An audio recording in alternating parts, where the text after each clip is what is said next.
n'êtes pas là par vocation, les textes donc, qui sont censés régir votre profession, c'est vraiment pas votre problème. Et malheureusement, si on peut parler comme ça, il y a beaucoup de journalistes qui sont journalistes en attendant. De trouver autre chose. Voilà. Et donc, ça, effectivement, ça pose toute la difficulté que les gens maîtrisent les textes. Donc, ça, c'est une réalité. Et aussi, ce n'est pas que les journalistes de base, hein, il y a même des responsables qui ne connaissent pas ces textes. Et ça, donc, si vous ne connaissez pas les textes, vous, en tant que responsable, et le jeune qui est là, il est là, il ne connaît pas.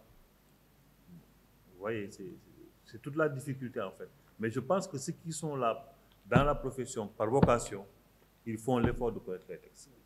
Et ceux qui ne sont pas là par vocation, sincèrement, ils n'ont rien à faire des textes. Voilà, donc ça, c'est un élément de réponse.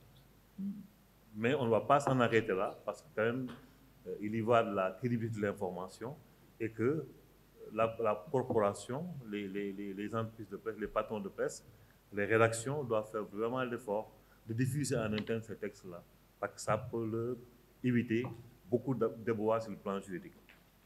Voilà, et que, comme il y a une vingtaine d'années à peu près, ou plus, l'Institut Panos avait sorti un livre qui s'appelle « Ne tirez pas sur les journalistes, l'éthique et la déontologie des médias ».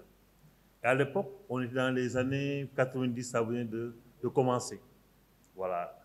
Il n'y avait pas assez de formation, ce n'était pas assez structuré. Donc il y a les journalistes qui commettaient beaucoup de fautes. Mais ça, c'était ce qu'ils appellent l'âge, en fait, d'enfance. Mais maintenant, 30 ou 40 après, c'est vraiment la maturité.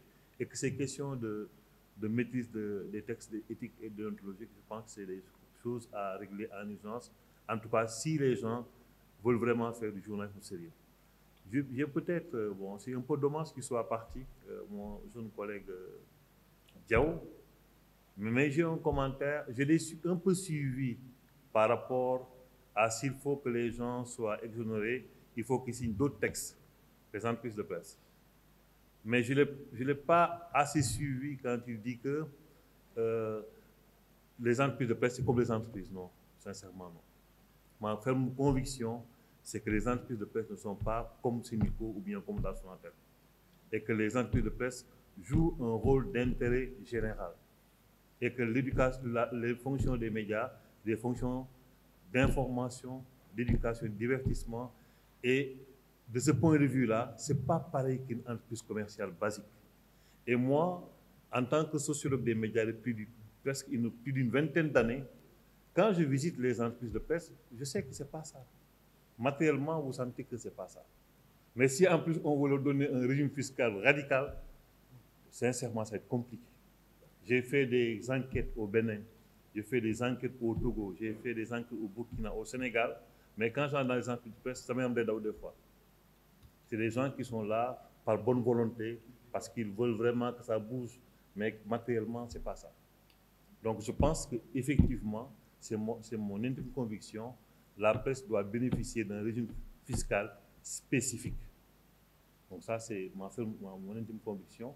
Autre chose aussi, et c'est assez paradoxal, chaque année, chaque mois plutôt, chaque famille moyenne africaine verse 20 000 francs à Canal+. Et pourquoi donc nos médias sont pauvres? Voilà.